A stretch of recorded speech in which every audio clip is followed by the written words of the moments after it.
बिहार सरकार ने राज्य में जाति गणना करने का निर्णय लिया है। स्वाभाविक है, जाति गणना कर का एक प्रोसेस होता है, प्रोसीजर होता है और उसके लिए जातियों की पहले कोडिंग की जा रही है।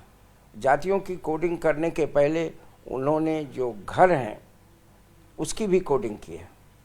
आप देखेंगे कि पटने में या पटने के बाहर जो निवास हैं लोगों के, उसको भी नंबर दिया गया है। उसके बाद अब जातियों की कोडिंग हो रही है, उसके बाद जाति गणना होगी। ये स्टैटिस्टिकल प्रोसेस है, तकनीकी काम है और इस तरह के जाति गणना में ये ऐसा करना आवश्यक होता है। जहाँ तक आपके दूसरे प्रश्न का सवाल है, उसका उत्तर मैं इस तरह देना चाहूँगा।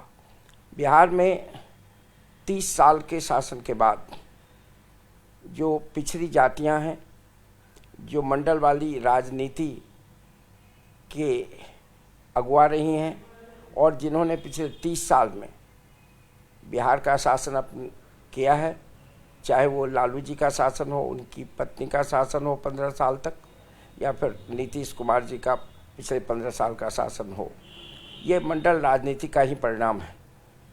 स्वाभाविक है कि फर्स्ट फेज जो था 15 साल का 90 से 205 में, उसमें उन्होंने जात की राजनीति के आधार पर, सामाजिक न्याय के नारे के आधार पर शासन किया और सत्ता अपने हाथ में रखा।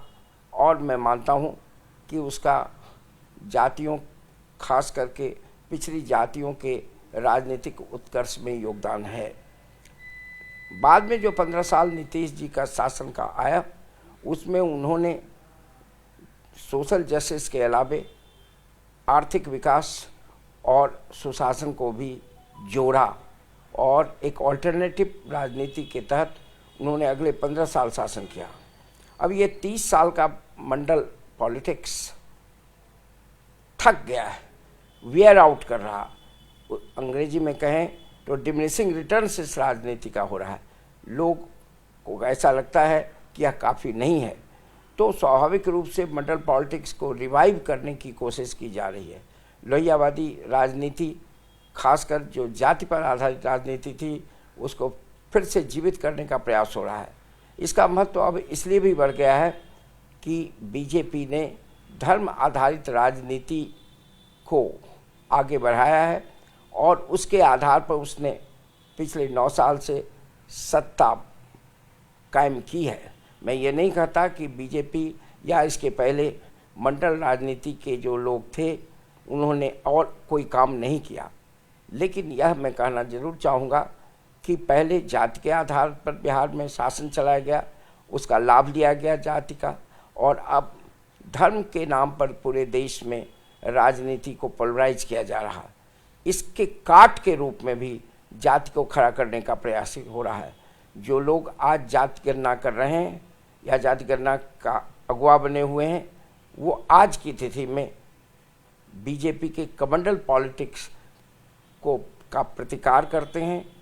भले यह प्रतिकार उनका क्षणिक हो, सीमित हो और शॉर्ट टर्म हो, लेकिन वह चाहते हैं कि बीजेपी की अल्टरनेटिव बिहार में पैदा हो और उसका एक ही तरीका उनके पास अब नज़र आता है कि वो जातिवादी राजनीति जो है उसको वो फिर से उठाएं और इसी उद्देश्य की पूर्ति के लिए लार्जली वो जाति गणना कर रहे हैं। यह दूसरी बात है कि उनका दावा है कि जाति गणना से जो तथ्य आएंगे उसके आधार पर वो वेलफेयर स्कीम्स चलाएंगे, गरीबों के लिए, खासकर पिछड़ी जातियों के लिए, दलितों के लिए वो स्कीम्स चलाएंगे, कल्याणकारी योजना। मैं इसके प्रतिकार के रूप में ये कहना चाहता हूँ कि कल्याणकारी योजनाओं को चलाने के लिए जितने आंकड़े जाति के उनके पास होने चाहिए वो पहले से उपलब्ध हैं।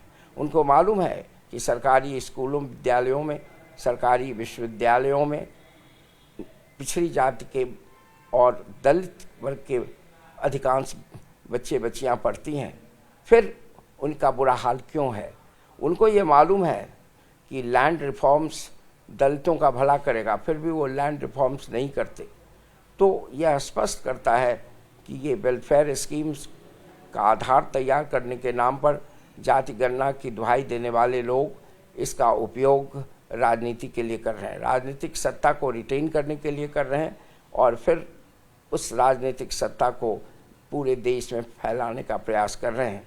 मैं स्पष्ट रूप से इस बात का हामी भरता हूँ कि ये प्योरली पॉलिटिकल मूव है और इस मूव के लिए वे सारी पार्टियां जिम्मेवार हैं जो पार्टियां आज बीजेपी के खिलाफ खड़ी हैं।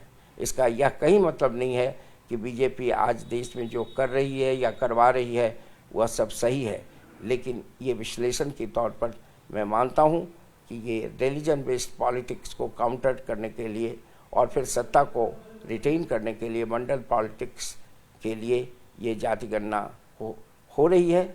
इसका व्यापक परिणाम होगा राजनीतिक, और बिहार के लिए मैं मानता हूँ कि यह बहुत शुभ संकेत नहीं है।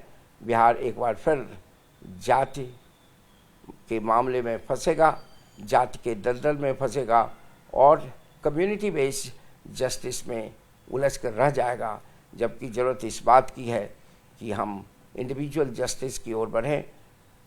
लिबरल जो क्लासिक लिबरलिज्म था उसकी ओर बढ़ें, इंडिविजुअल राइट्स, इंडिविजुअल फ्रीडम की बात करें और कोई भी नागरिक चाहे वो किसी जाति और धर्म का हो उसमें बिना भेद किए हुए हम उसके विकास की कहानी लिखें।